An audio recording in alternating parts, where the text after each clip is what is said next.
ku ci nekk ci sa tur ak sa sant di am kontante ak mbégte war a dellu si waat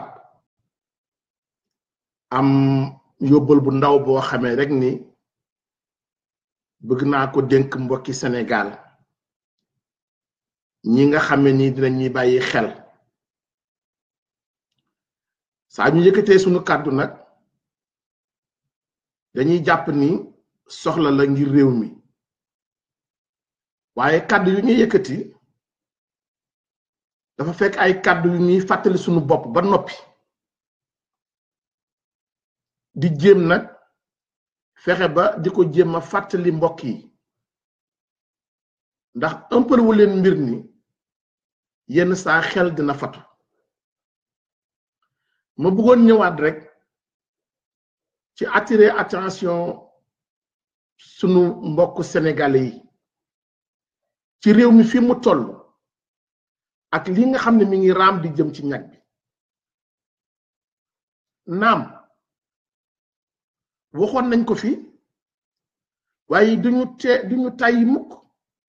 di ci dellu si waat di ko waxaat ndax dafa am lu tubaab di wax lu am solo mooy la répétition est pédagogique ci boobu répétition moo tax ñu naan dafa am ay kàddu yoo xam ne yëkkati woon nañ ko fi daaw yëkkati ko fi daaw jéeg maa ngi lay ziar sama camarade Binta Thiam foofu ca Washington DC yëkkati woon nañu ko depuis 2012 ba tey ñu ngi yëkkati kàddu yooyu xam naa am naa ci seede ku ci mel ni Serigne Samb foofu ca Italie ba ñu duggee ci nguuru Macky Sall ñu commencé di jóg di dal ci kaw waa PDS bokk naa ci ñi nga xam ne jamono jooju dama ni woon lii ñuy def waa PDS du dëgg du yoon ak ñoom luñ fi mënti defit nañu fexe ba buñ leen di topp wala ñu leen di àtte nañ leen topp ci yoon ñu àtte leen ci yoon bokk ba ngoon ci Sénégalais yi d'accordoon ci CREI yi ma yëkkati sama baat wax ko ba ñu njëkkee jàpp Bara Gaye ci ay kàddu yu mu yëkkati woon jëmale ko ci ay passeport diplomatique yi ñu nangu ci ñii nee na jox ko ñële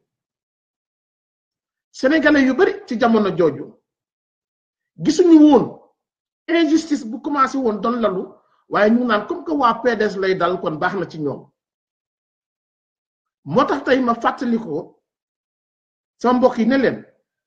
dafa am borom benn xam-xam bu wax ni une injustice faite à quelqu'un est une menace pour tout le monde injustice moom bu xasee ba tegu fenn même yow boo ci àndee d'accord ci attends-toi à ce que ëllëg ci biir mu ñëw dal sa kaw yow te it di nga bokk ci ñi nga xam ni jàppale nga injustice boobu pour mu ñëw dal ci kaw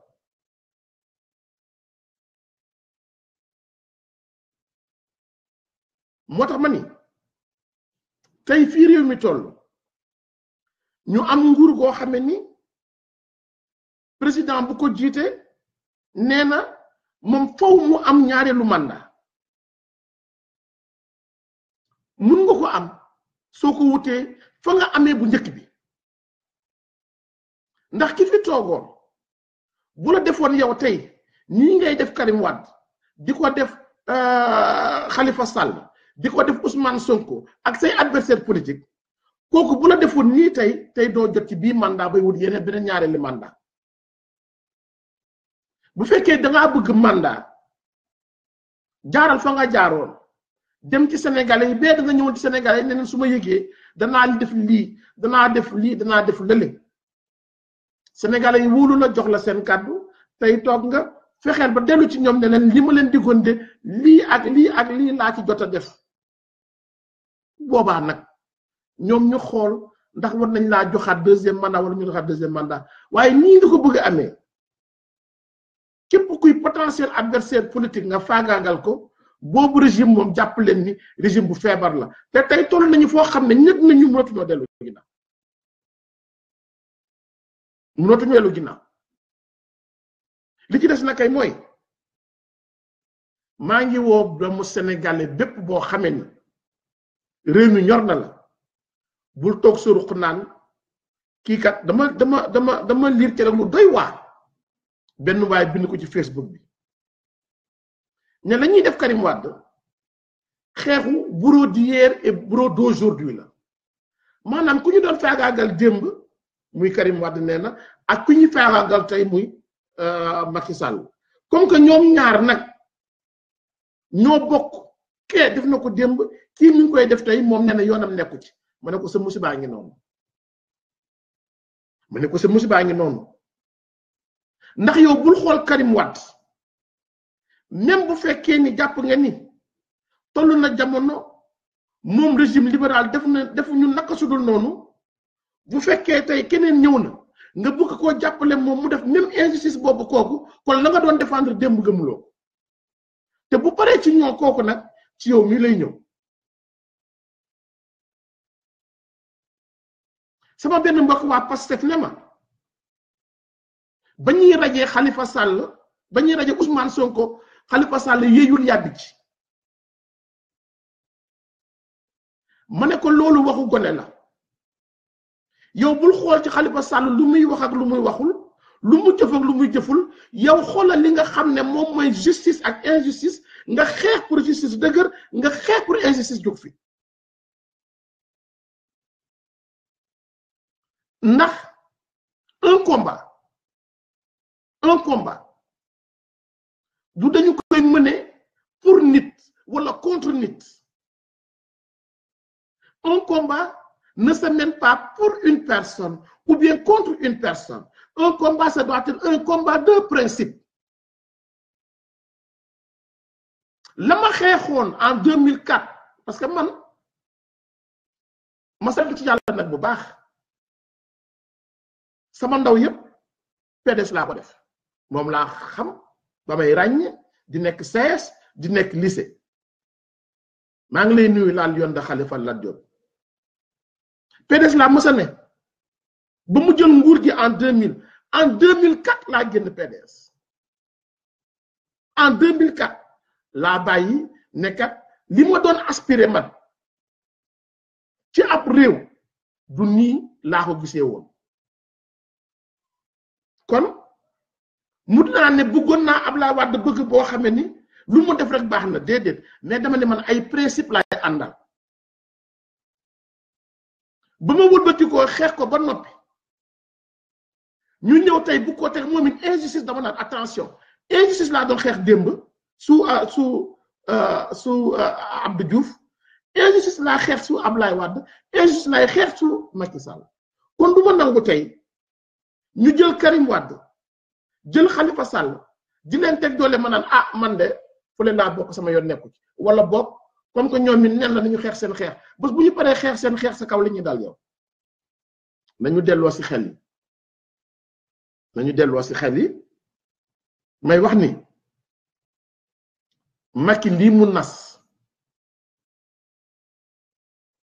bu antoo ñun ñëpp danañu jooy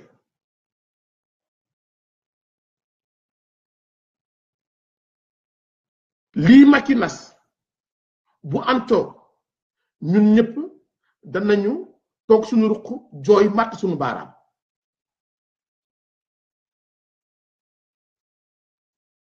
may ziar sëñ Daouda Diop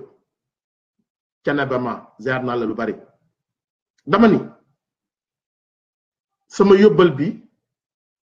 dama bëgg Sénégalais yépp jàpp ak foo leen mënti far ni lii ngeen di gis ñu teg Karim Wade du xeex waa PDS rek lii ñuy teg nu mu tudd Khalifa Sall du xeex waa Khalifa Sall rek ndax bu fekkee moom Macky Sall am na pexe pour Karim Wade ak Macky Sall ci jàppale leen ci justice tëj leen kaso am na yeneen pexe yoo xam ne lan na ko pour Idrissa Seck pour Ousmane Sonko pour Malick Gakou ak yeneen candidat potentiel te bu ñu ci tolloo maanaam tey bu ñu bàyyee ñaar yi jàll ñii mu éliminer leen ñoom it seeni waa kër toog ñu dem ba élection yi des 1 mois et demi 2 cour constitutionnel génn ne waaw nu mu tudd léegi gis nañu ni ñii déposé nañu waaye tel dëkk de seen signature yi nga fa am matamul leen ko léegi éliminé ci parrainage bi mun na cee éliminer Idrissa Seck éliminer ci Sonko éliminer ci Malick Gakou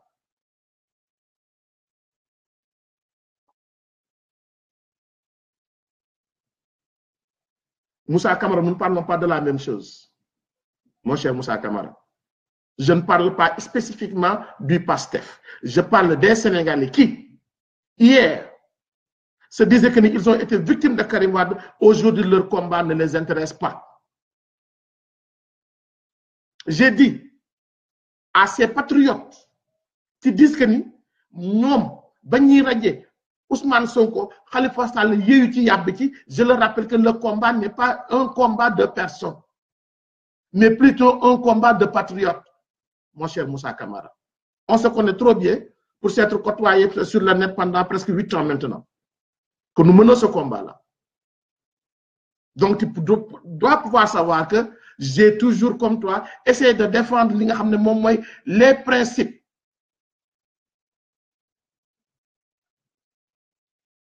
Quand tu as rappelé, bu Sénégalais toogee ne xeex bi de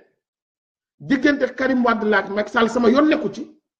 ndax lii la fi Karim Wade defoon bu ko Macky Sall defee ma ne ko juum nga man défendre naa fi Karim Wade bokkuma ka PDS défendre naa fi Sonko bokkuma Pastef défendre naa fi ñeneen ak ñeneen bokkuma seen parti benn candidat la am muy Khalifa Sall wante dama jàpp ni la République c'est au-delà des personnes c'est d'abord des principes des lois et des règlements ñi nekk ci kaw buñ ko mënut a appliquer ñun ñu fexe nag ba ñun ñu koy appliquer man dama jàpp ni le combat aujourd'hui qui va être mené dootul diw ak diw ak diw ak diw mais fexe ba sauver ce qui peut encore l'être ndax nag dañu am régime boo xam ne il est prêt à tout il est prêt à tout Macky Sall ne va pas reculer devant rien du tout pour avoir ce deuxième mandat il a d'abord la justice avec lui parce que qui dit Sidiki Kaba a réussi à positionner sur les positions stratégiques au niveau de la justice ces hommes. Conseil constitutionnel, il n'avait plus rien à gagner, il a 5 millions de francs pour jox la essence, jox le pouvoir. Koku du teggi lu ko Macky Sall di digal. Jël gorom mom Sidiki Kaba denk ko Cour suprême kon dafa verrouiller le système judiciaire. Il a verrouillé aujourd'hui le système judiciaire kon mënuñu xaar lenn luy jóge ci système judiciaire pour régler le problème.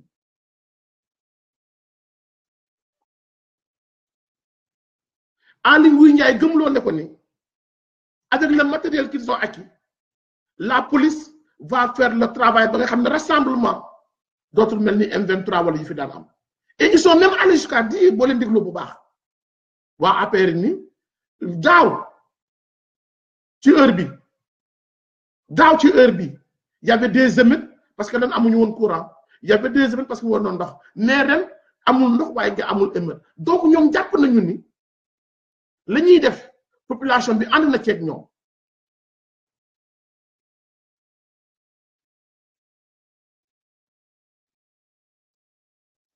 ñoom jàpp nañu loolu Omar Diaw mon petit frère je vais jamais orienter le débat vers Ousmane Sonko parce que ñëpp xam nañu si moom pro Sonko tey bëri na ci yéen ñi nga xamee ni tey yéen a ngi Pastef xëy na yéen a ngi ci soog a dugg waaye bu muy tàng jër fii ci toile bi bokkoon naa des rares personnes à défendre Sonko contre vents et marées. Donc je ne défendais pas la personne mais je défendais des principes pour ton information mais loolu du wax ji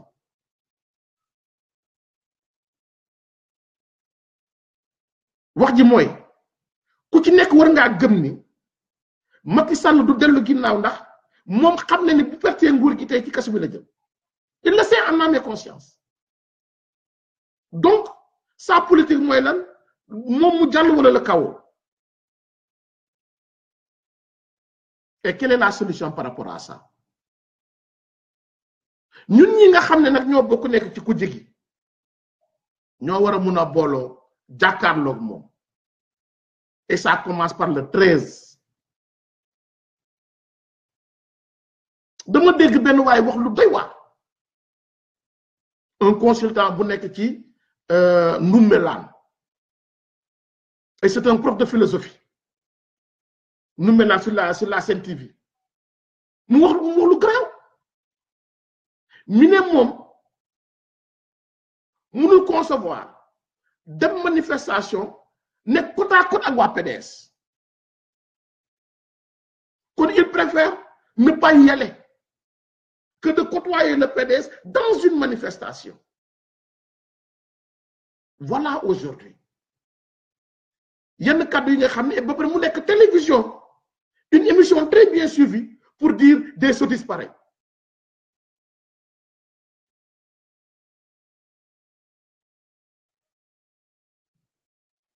Bureau Modeba n'a accepté que vous avez tort, vous n'avez rien compris, mon cher. Je n'y reviens même pas.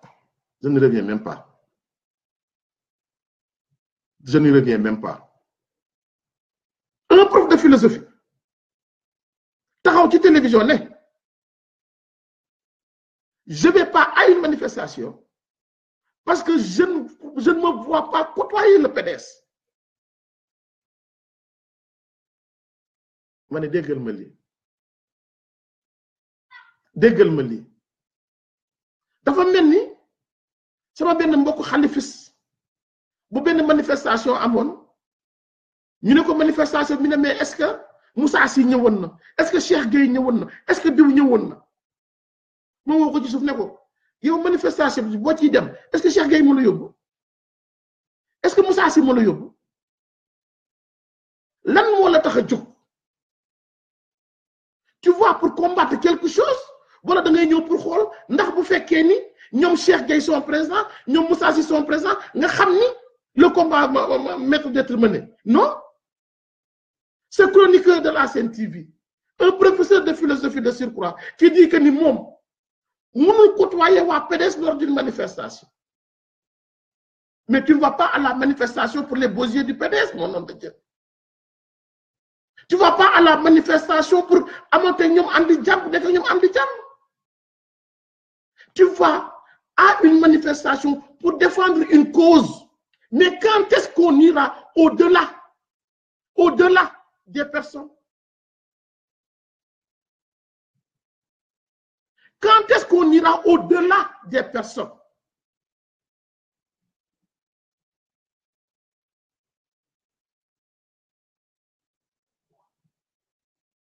Je ne veux pas commenter l'arrêt de la CEDEAO parce que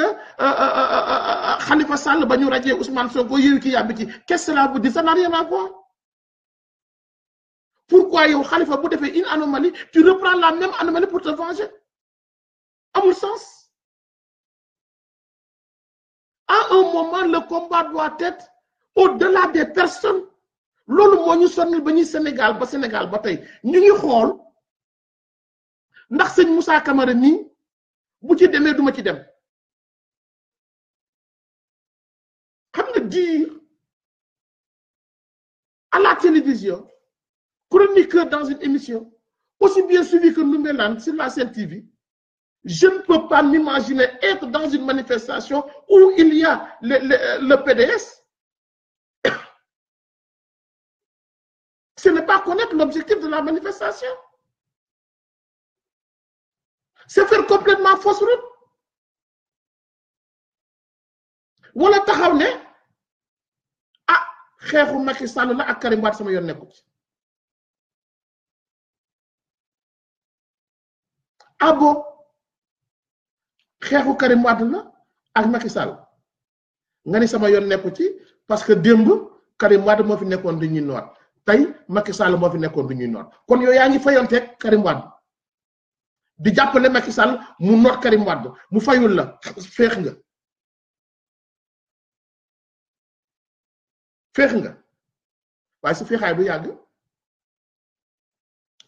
yàgg de ndax bu paree ci Karim Wade pare ci Khalifa Sall jublu ci Idrissa Seck Ousmane Sonko ak Malick Gakou yow looy dese say bët rek pour jooy rek dese woo leneen loolu ay bët pour jooy. sama benn xarit daf ne ma ñoo mëne woon combat bi dans le club de la diaspora maa ngi nuyu soxna Anna Thiam Babel Demba Thiam ca Washington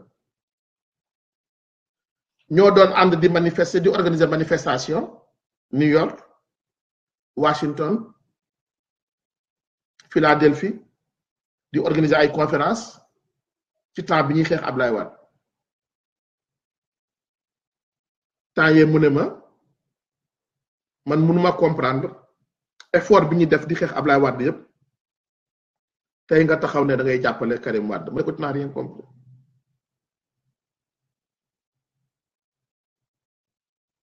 ne ko tu n'as rien compris Karim Wade xeexu moo ko woon xeexu ma woon Ablaye Wade parce que dama bañoon Ablaye Wade ndax man lu ma xam ci kër àdduna ci politique ci Ablaye Wade laa ko jël waaye ay principe la ñu wutale woon doxalin laaj bokkutul ak ñoom gis-gis moo tax ma nekkoon ci combat tey ñoom jëlee nañ leen fi ñii fi nekk la ma doon xeex ci Ablaye Wade buñ ko naree teg waa Ablaye Wade ma jug xeex ak waa Ablaye Wade waaye xeex ma pour ñoom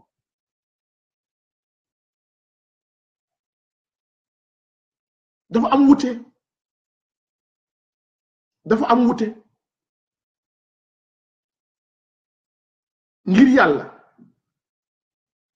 ngir yàlla nañuy bàyyi xel ni combat buñ koy mener dans une république dafa war a nekk un combat de principe wante warul nekk rek nit ki gëm naa ko bëgg naa ko lu mu nekk ma ànd ak moom lu mu nekkul nekkuma ci boobaa ñun suñu bopp ñun ñooy naxal bokk ci ñuy naxasal les institutions dama leen di rappeler nag leen lu ndaw nous avons à la tête de ce pays un despote un gars très dangereux ñii ñooy référence am gëmul démocratie communiste la Mao mooy référence am il l'a dit ba mu leer nañ waaye bu mu demee parti communiste agi xam ni fii du prospérer mu jóge fa dem PDS ndax xëy na foofu mun na fa am espoir sama grande sœur Sabel Sall ma di ko nuyu di ko ziar lu bare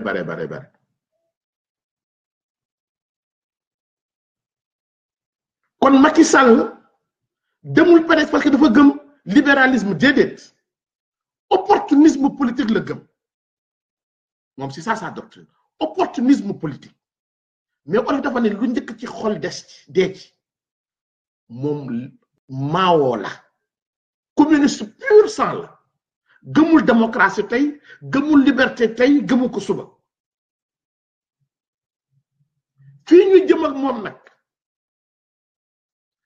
buy faagaagal ñee di seetaan muy faagaagal ñee di seetaan dana dem ba faagaagal ñëpp waxuma la benn mandat waaye dana lalaat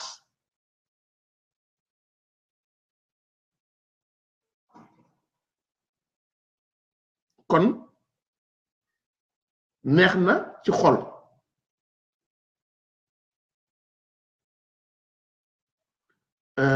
mon cher le patriote nee na ma amaat pour ton info le président Ousmane Sonko voulait assister à la manifestation des Khalifa d'hier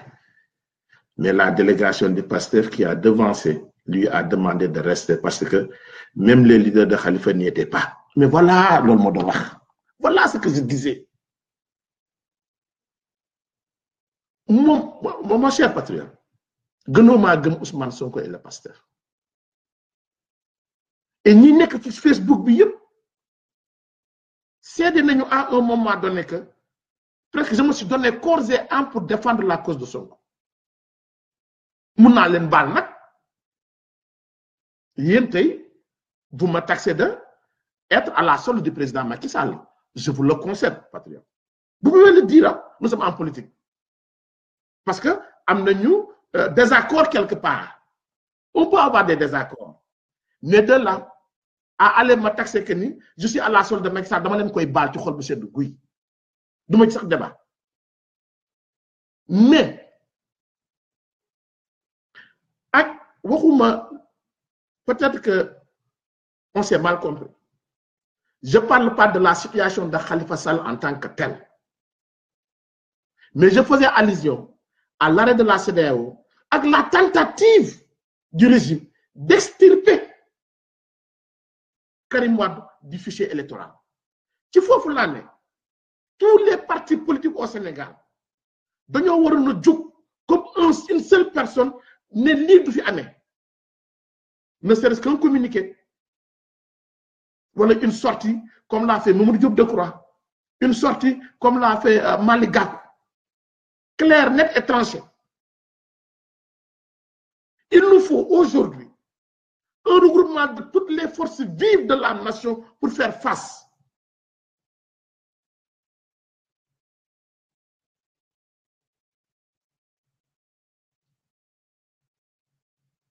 Pour faire face. Je profite de nuyu mon petit frère Abdoulaye Fall. Moom waa Macky la nag ndeysaan nee na ma Sénégal daal moo neex jógal ma toog rek c'est trop facile mais Macky du fi jóge waaw ndeysaan xam nga nag loolu may àdduna ñoom dañuy fàtt ni à un moment ñu ngi doon wut nguur gi kon ñu ngi woon ci jógal ma toog googu xam nga nag gis nga loolu mooy l'ironie de l'histoire quoi nit day nekk tey ci benn affaire ba bàyyi ko ba am lu mu am yow nga nekk ca minorité li ngay nekk caaxaan nga te pourtant fa la jaar te pourtant fa nga jaar dama gis rek ay réaction yu ma tiital moo tax ma ne xaaral ma jéem a wax tuuti parce que le professeur boobu nekk seen TV j'ai oublié son nom maa ngi koy interpeller ku ko xam na nga ko wax ce qu'il fait est très dangereux.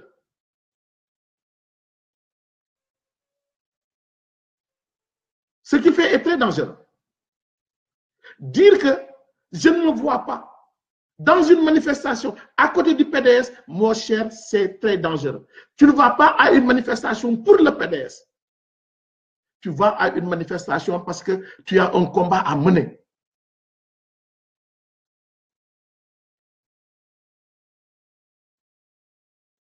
Mon autre ami qui dit que c'est un combat entre Karim Wade et Macky Sall. Le bourreau d'hier et le bourreau d'aujourd'hui. Ça m'a yon nekouti. Ya ngi setan sa musiba.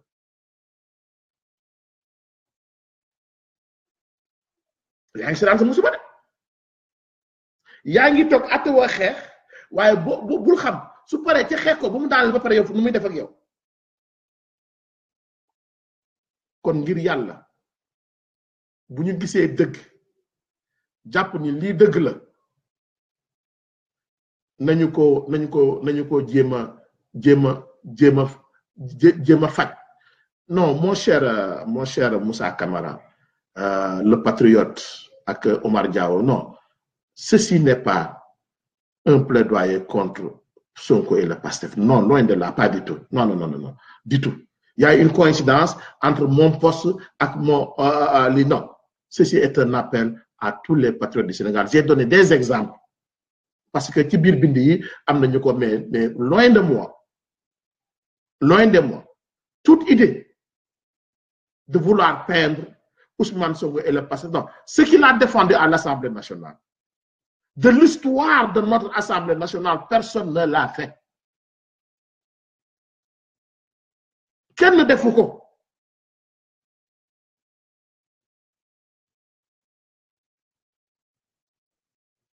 Kenn ne defu ko. Alors, jamais de la vie, mon cher, je ne vais essayer de faire le procès de Pastef et de Ousmane Sonko. Parce que dama gëm son combat. Et je crois en ses qualités intrinsèques. Je crois en ses qualités morales et intellectuelles. kon live bi c'est pas contre moi du tout. J'en ai ni l'intention ni la volonté, rien de cela. Je donne des exemples par rapport à des réactions, comme j'ai donné la réaction du professeur sur la scientifique. Xam nga fu mu bokk waaye jàpp naa ni nga ni doo ànd ak waa PDS ci manifestation dama ne loolu njumte la. Je peux avoir tort, mun naa jub moi. J'ai donné l'exemple d'un autre qui fait partie ci beneen parti qui wax ni moom c'est le bureau d'hier et bureau d'aujourd'hui yoonam nekku ci. J'ai aussi donné l'exemple de Bassirou Diomaye Faye qui a dit Bani Radje Ousmane Sonko Anna Khalifa Sall. C'est des exemples que j'ai donnés. Et mon poste, c'était plus une interpellation qu'une attaque. Je suis de l'opposition. Je ne vais pas attaquer les membres de l'opposition, mais je vais les interpeller. C'est ça, mon cher Moussa Camara. Il fallait que moi def précision bobo. Defuma live bi pour m'attaquer au PDS awuma ci ben intérêt. Ndax tay wañi doole Pastef, wañi doole PDS, wañi doole Idrissa Seck moy man sama moy sama sama défaite man. Parce que ki ma bëgg mu jigé fi ñi ñoko fi mëna jëlé suma xexé ñi kon ma ngi xex sama musiba.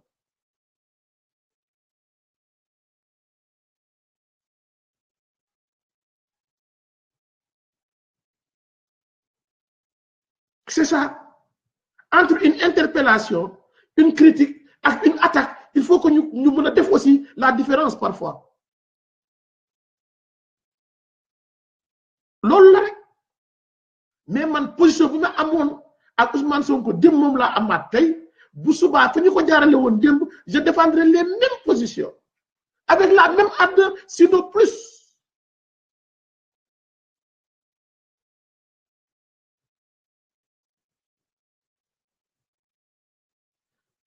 maa ngi leen nuyu sama jarbaat bëgg fàllu ci Italie Fa Diallo nee na mais dans tout ça quel est l'avenir de nos enfants et de l'avenir du Sénégal l'avenir de nos enfants et du Sénégal Fa mi suñu loxo ñun yow man ak tous les Sénégalais ça dépend de lan lañu bëgg ci suñu Sénégal bi Fa le combat pour un pays moom ku ci nekk da nga ciy def la nga ca war a def rek ba nga ca tolloo après dépassé keneen noonu keneen noonu keneen noonu keneen noonu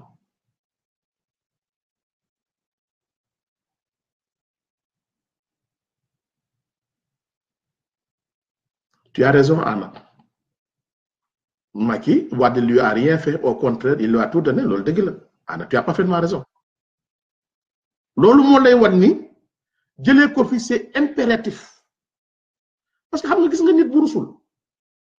ragalul jommul dara il est prêt à tout et c'est le président Macky Sall rusul jommul ragalul parce que il a l'armée il a la police il a la justice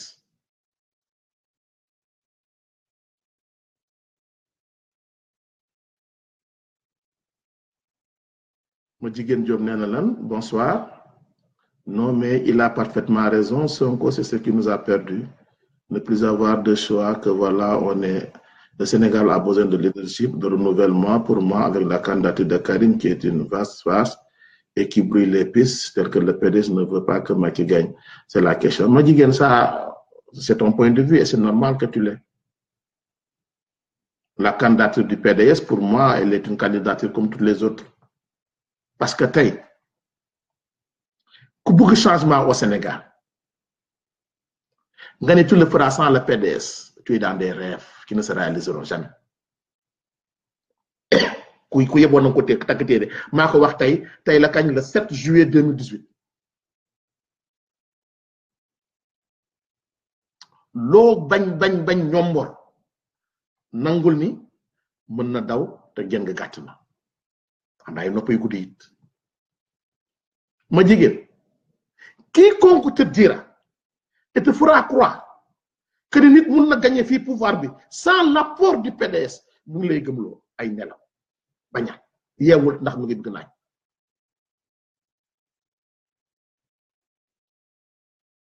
elle reste je te dis dama ni elle reste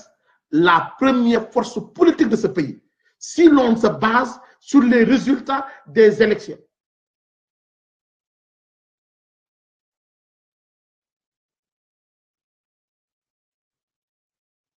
Waxuma la deuxième force après le Benno Bokk Yaakaar non elle reste man Amath Ba ne la elle reste la première force de ce pays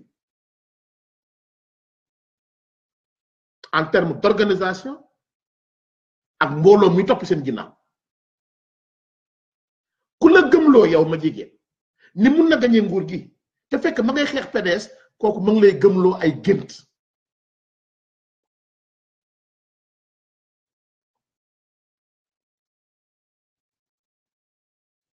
kon loolu rek laa lay waxal mon cher Biram Obaba je sais pas mon cher ou bien ma chère je ne suis pas du genre di ñàkkee nit ñi kersa mais dama bëgg a wax ak yow ci njëkk ak teranga si j'ai attaqué ouvertement Bassirou Diomaye Faye c'est parce que ouvertement Bassirou Diomaye Faye m'a taxé d'être à la solde de Macky Sall et de son parti et là tu n'en parles pas pourquoi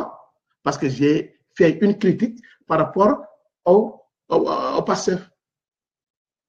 man daal 2 ans ci ginnaaw lu ma wax rek ñenn yaaram ka laa baax na amaat ñoo far tey je fais une critique alors je suis un traître et là tu n'as pas parlé mon cher où est le problème j'ai le droit d'émettre des critiques par rapport à Khalifa Sall par rapport à Sonko par rapport à qui que ce soit c'est la règle de la démocratie ngir yàlla nañu bàyyi bu nit ki indee benn critique on attaque sa personne ça n'a rien à voir j'ai fait une critique démontre-moi que j'ai eu tort de faire cette critique c'est aussi simple que ça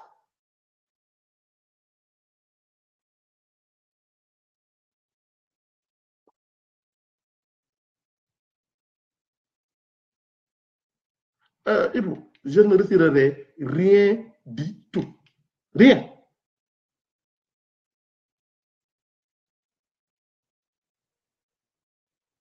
il m'a taxé d'être top à la solde de Macky Sall et j'ai écrit j'ai réagi un point barre moi je ne cherche pas à plaire aux gens je cherche à défendre des idées des principes li ma gëm su ma ci amee soppee xayrul wa baax na su ma ci amul soppee it xayrul bu ma ci jëlee noonu it j'assume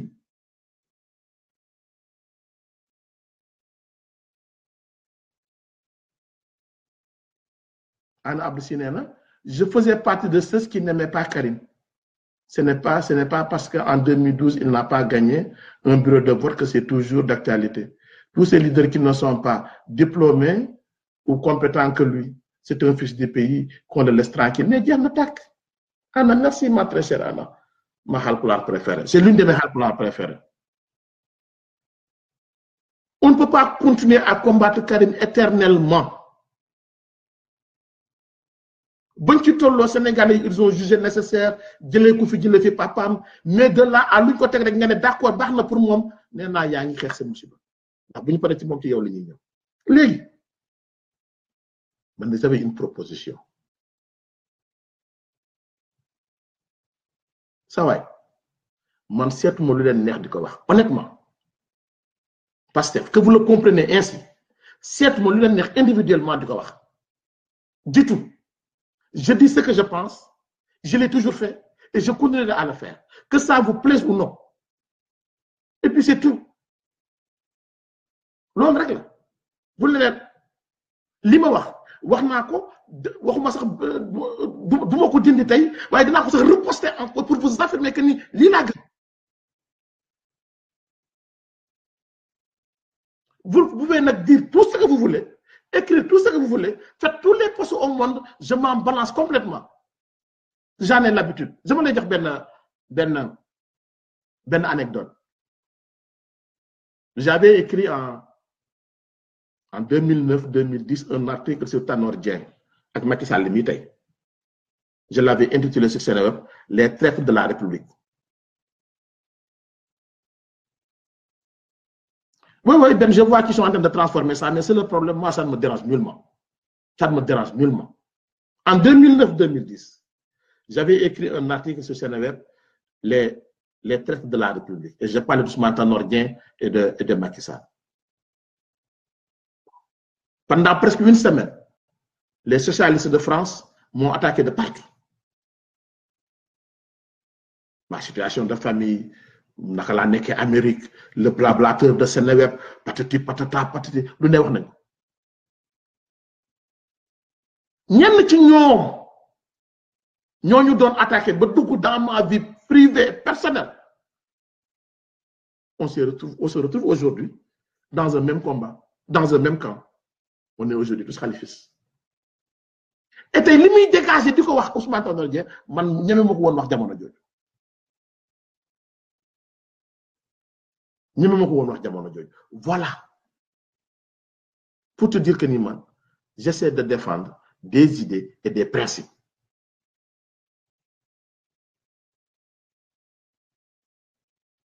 Je peux faire une critique, mais cette critique, elle peut être fondée comme elle peut ne pas être fondée. Il t'appartient à toi de me démontrer que, attention, Ahmad, ta position par rapport à ça, ni là.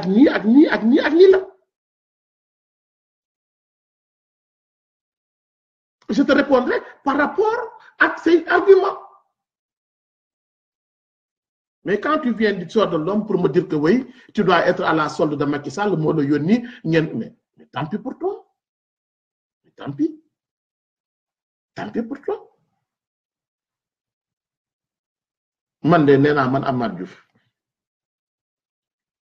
Le combat que j'ai commencé à mener pour le Sénégal depuis que je suis au lycée Mame Cheikh Mbaye.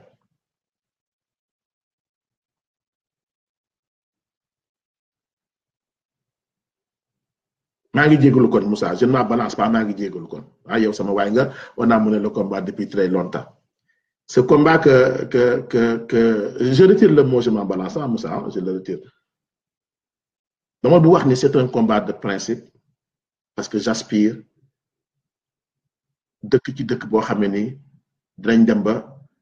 les institutions seront plus fortes que les hommes.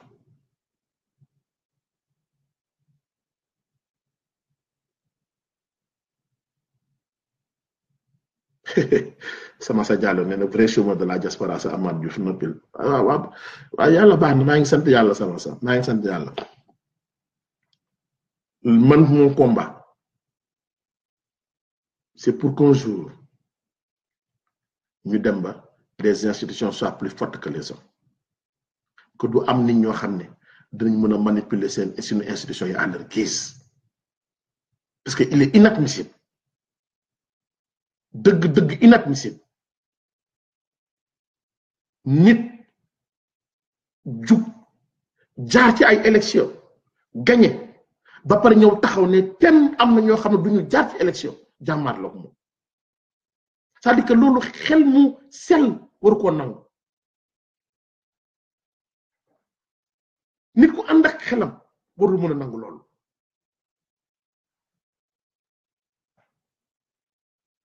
kon tey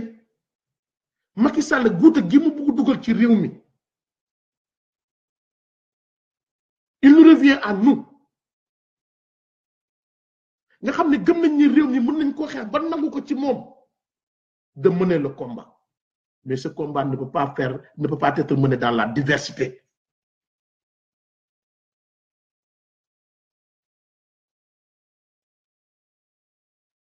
On ne peut pas le faire dans la diversité. Dañu wara and ñun ñëpp xam ni xeex bi xeexu ñëpp la et ça commence le 13 à l'appel du PDS.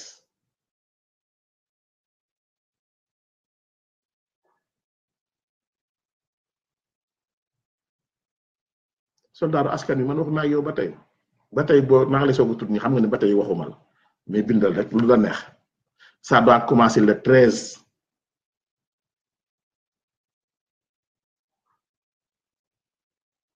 Kii warul xool ni man Khalifa Silla waa PDS woote kee warul xool ni man réew mi la kee warul xool ni man Pastef la xam nga lan lañ war a xool lan la moo nekk sur la balance parce que s'il parvient aujourd'hui à éliminer 2 candidats actuellement nii xam nga fan lay neexee dañuy dem ba mu des 1 mois 2 semaines conseil constitutionnel génne liste ne waa voilà def nañu parrainage bi étudier nañu signature yi Idrissa Seck bokkul Malick Gakou bokkul Sonko bokkul que faire campagne électorale bi léegi mu ne maara recours amu fi boobaa kenn du génn ci mbedd mi kenn du ko def ndax ba ñuy faagaagal waa PDS di faagaagal waa Khalifa Sall dina ñëpp kon dañoo toog seetaan kon seen tour bu jotee ñii dañ naan pourquoi ñun parce que Baba Gaye da ko wax d'accord ma ceeg moom mais ma comprendre ko Baba Gaye dafa toog ci télé bi mi ne 2STV mi ne moom Baba Gaye ba ñu koy jàpp di ko xoqatal di ko tëj kaso di ko jaay doole ñeneen ñëpp dañ seetaan kon moom du dem toog tey du ànd ak Abdou Mbaye di ànd ak Khalifa Sall di ànd ak kenn di marche comprendre naa ko waaye ànduma ak moom comprendre naa ko parce que effectivement ba ñu koy jaay doole ñun ñëpp dañ koo seetaan wante ànduma ak moom c'est pas parce que teg nañu injustice mu metti buñ koy teg keneen da ngay seetaan mais dama koy comprendre moom parce que dund na lu metti te tëj nañ ko ci kaso bi nag danaa ko comprendre mais à ce professeur de philosophie sur la scène de Sen TV chroniqueur dans l'émission Noumbela les vendredis moi je suis un fan de Noumbela moom ak l'émission nu mu tudd de mon ami Tunkara duma leen nat mais je suis pas du tout d'accord avec sa position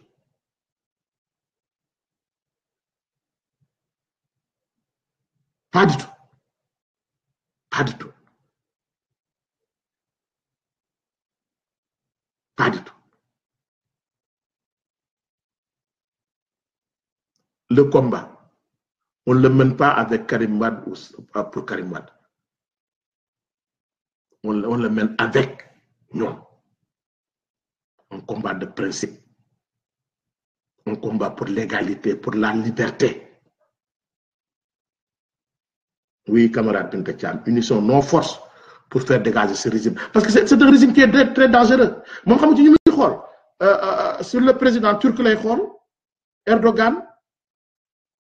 et Kouroungiza du Burundi. Ils font la même chose que lui. xool naka la ñuy modifier constitution bi fii naka la ñuy jaayee doole fële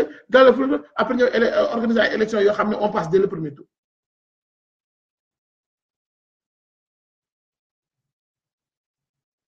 ku gëm ni Macky Sall est malade xamal ni on a un président qui est obsédé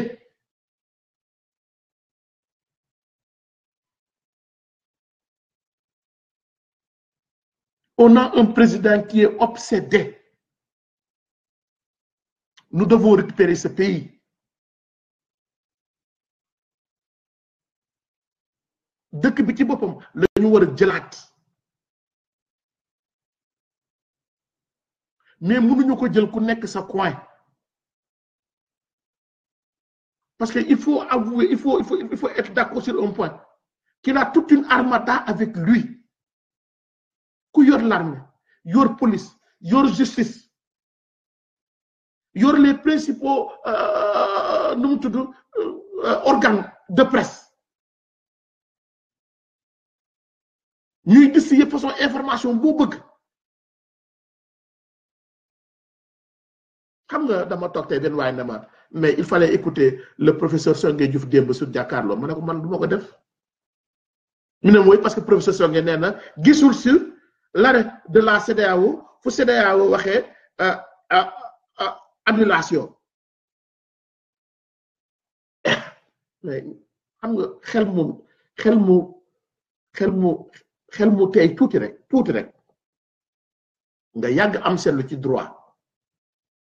xam ne lu avocat yi di gën a xeex mooy lan annulation annulation lu ko indi mooy violation maanaam ñu ne la violé nañu say droits ci lors d'un procès non kon le juge bi dafay daal di annuler procès bi ñu libéré la kon les avocats dañuy xeex pour mu am lan faire constater une violation et c'est la violation qui amène une annulation la libération.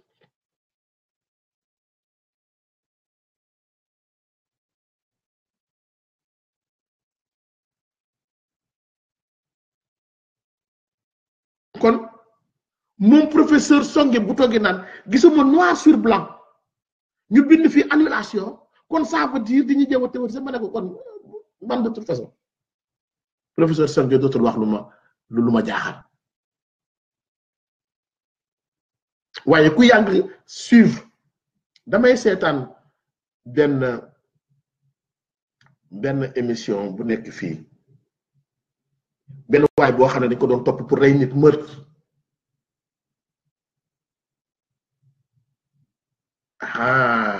waaw kay sama sister Sabel wax na wax yépp nee na dama ni Macky Sall moo yor police moo yor gendarmerie moo yor justice yor commandement territorial yor li nga xam ne moom mooy lan les principaux organes de presse lu ci mel ne ay groupe TFM ak RFM ak l'Observateur ñooñu moom ñëpp gis nañ seen taxawaay sama grande sœur Sabel tegal ma ci lan mais mu wante yorul yàlla waxu mag a ngi ni wax bu am solo ngi nii yorul yàlla te muy dëgg ndax ba ko Yaya Jammeh jéemee Gambie changer constitution bi yenn opposants yi mu tëj leen ñi mu exilé leen cour suprême ba mu fexe ba naxasal ko benn nit dafa nekkoon changer règle yi ne waa léegi lépp mat na bu ñuy wàññi sax bul la ñuy wàññi bul comme que ñu gënoon na siw ci opposition bi ñi tëj naa leen ñi fexe naa ba duñu bokk ñi ci des moom ay ñu yemamaay lañu kon léegi yoon bi leer na damay dem rek daal di gañe ana wax nga dëgg Sister Sabel boobu fàtte na yàlla Macky Sall nag looloo ko dal c'est-à-dire que bu muy wut da cee boole woon na yàlla waaye ne day toogaat génn yàlla teg fee nag jël ay pexeem rek teg jërëjëf Sister Sabel jërëjëf ana nga ni waaw Yelli Fall nee na ana Macky yorul dal la c'est le pouvoir ñoo yor dëgg la mais reste à ce que pour que ce pouvoir là mën a am doole le combat bi ñu war a mener mooy c'est-à-dire que ce combat le pouvoir du peuple mi ngi résider surtout dans la justice et aujourd'hui la justice a abandonné xam nga boo jëlee le cas de Mamadou Tandja du Niger le pouvoir était avec le peuple lorsqu'il a voulu changer la constitution pour un troisième mandat le peuple ne ko non société civile bi jóg ànd ak opposition bi le président Mamadou Tandja dissoudre assemblée nationale parce que assemblée nationale dafa ne ko du fi am ñu dem cour suprême ne ko li nga bëgg def mënoo koo def parce que boobu la justice du Niger était avec le peuple boobu la justice du Niger ne se faisait pas manipuler gis nga CEDEAO li mu wax ni l'excellent chroniqueur Mamadou Oumar Ndiaye da ko wax Mamadou Oumar Ndiaye nee na li CEDEAO wax xanaa dafa nekk une institution rek wante tous les Sénégalais le savaient tous les Sénégalais savaient que ni léegi en principe bu ñu la jàppee au Sénégal policier waru laa mën a laaj nga tontu te sa avocat taxaw bu ko defee rek violé na say droit te nee nañu en matière de procédure pénale une violation la toute plus petite violation dafay entraîner la nullité donc day annuler procédure bi la toute petite violation de tes droits mais boobu il faut que mu am ay juge ak ay magistrats yoo xam ne ni pouvoir bi mënulu leen dara moom moo xewoon Niger juge yi dañoo taxaw ne ko carrément du fi am juge yi def ne ko carrément du fi am mu dissoudre Cour suprême boobu le peuple avait parce que tant que bu fekkee le peuple mi ngi manifester son mécontentement et que justice bi déggu ko dafay compliquer le combat du peuple parce que dafay amener le peuple à mener le combat de la rue te ñun après 56 ans d'indépendance et combien d'années de démocratie parce que bu ñu fàtte nag ni ñun Sénégal ñu ngi voté depuis les 1800 et quelques avant Blaise Diagne di fol au Sénégal on vote kon tey dañoo war a dépasser fii mais malheureusement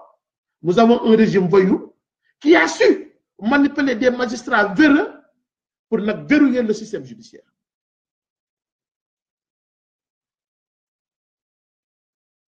Ça va compliquer notre combat, mais ça ne va pas le rendre impossible.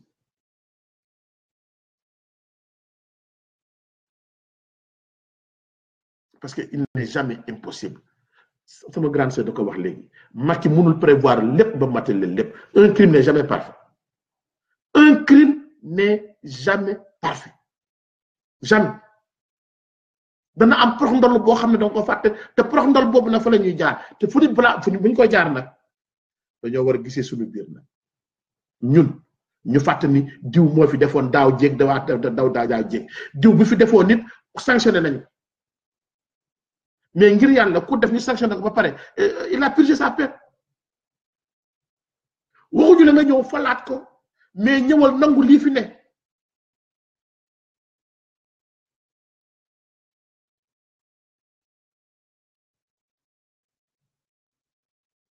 un combat de principe qui interpelle tout le monde. Mais, à ma jigéen, je te rappelle, tu peux gagner les élections ici au Sénégal sans le PDS. PDS,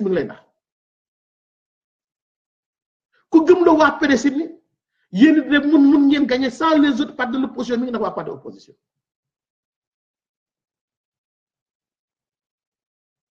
Nous avons besoin de nous retrouver, de nous rassembler autour de l'essentiel, combattre cette forfaiture-là,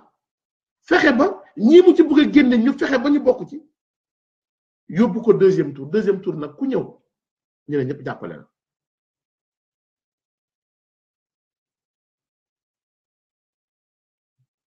loolu de mo ci sama xalaat bu gàtt mais fi ak bobu dañu wara mener le combat ensemble ne pas compter sur le conseil constitutionnel néna leen ki jité conseil constitutionnel dafa demoon à la retraite ba paré ñu woowaat ko créer loi bu bees yokkal ko tegaat ko fi ba pare nag ne ko léegi 5 millions de francs ngay payer ko par mois waaye mais kooku kenn du ko xañ teraangaam kooku kenn du ko xañ teraangaam ki jiite conseil constitutionnel amul benn magistrat wala benn sénégalais bu muy xool rek nga xañ ko boobu teraanga ki jiite cour suprême it goro Siri Kaba la woon Siri Kaba moo ko fi indi tegaat ko mu war a dem retraité mu yokkal ko ñu def loi yokkal leen yokk seeni payoor yokk seeni condition de vie waa ku deen bay waaj a retraité nag ñu ñëw joxaat la loolu yëpp ñu ne am nga 5 millions de francs par mois 1000 litres essence xaw ma 2000 essence jox la oto jox la chauffeur nga am garde du corps ak pouvoir bu ne rëy nag si tu comptes sur cette personne là pour mener avec lui avec elle ce combat yaa ngi nax sa bopp kon arrêtons de nous leurrer et de faire semblant de croire à notre justice. Nous n'avons plus une justice. Nous devons mener ce combat-là pour reprendre notre République et remettre les institutions sur les rails. Quelle que soit la personne qui va diriger le pays demain, quelle que soit la personne, le combat doit être un combat de principe. Remettre ce pays-là sur les rails. Les institutions d'abord. Une justice indépendante. Des cours de contrôle de l'État autonome et indépendant. Lolo bu ñu ko amee tout le reste nag ça va suivre.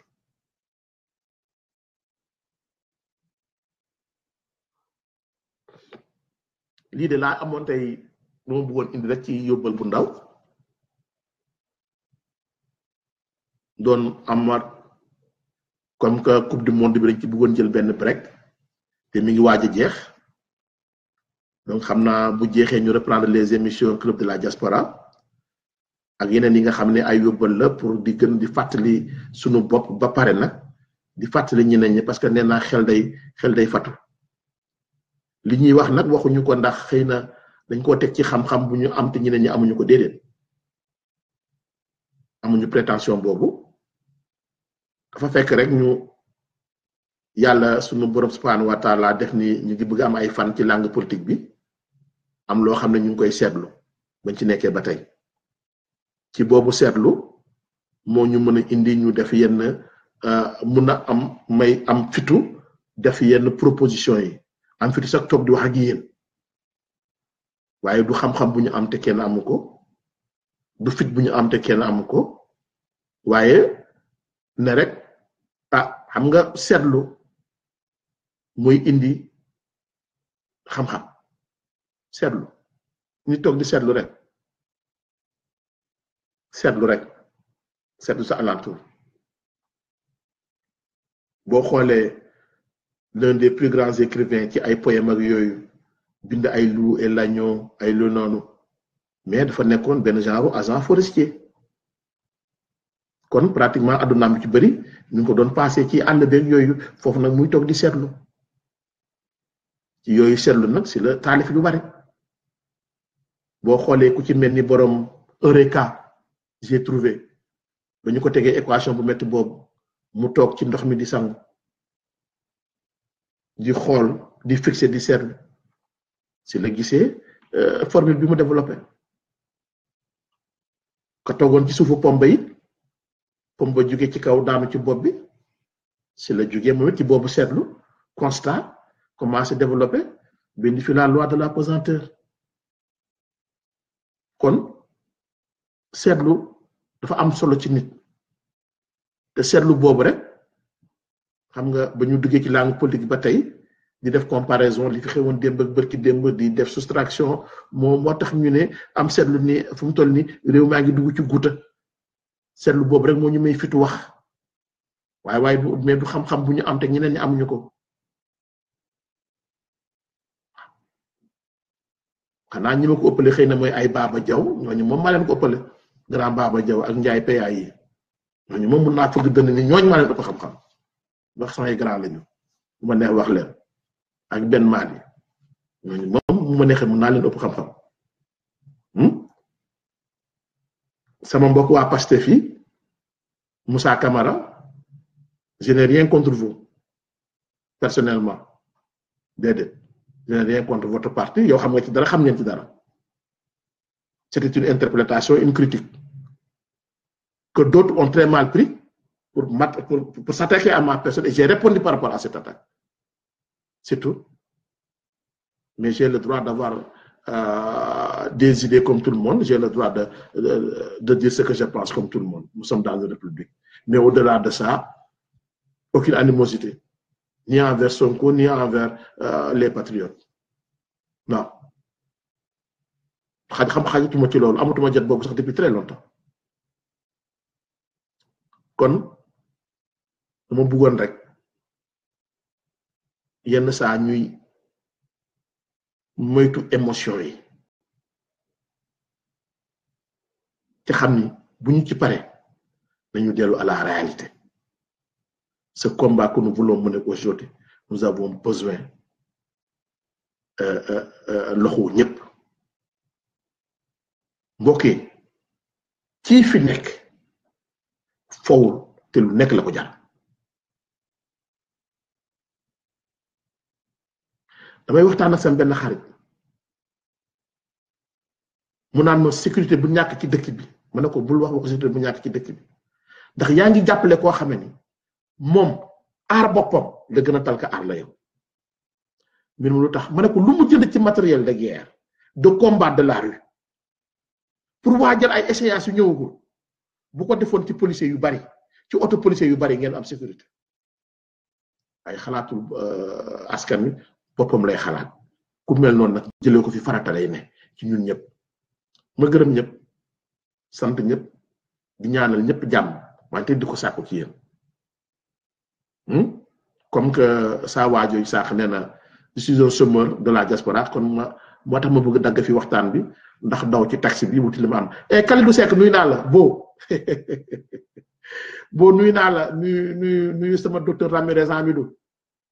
boo nag vraiment war nañoo xool kañ ñuy dajewaat centenaire doo caayan bi boo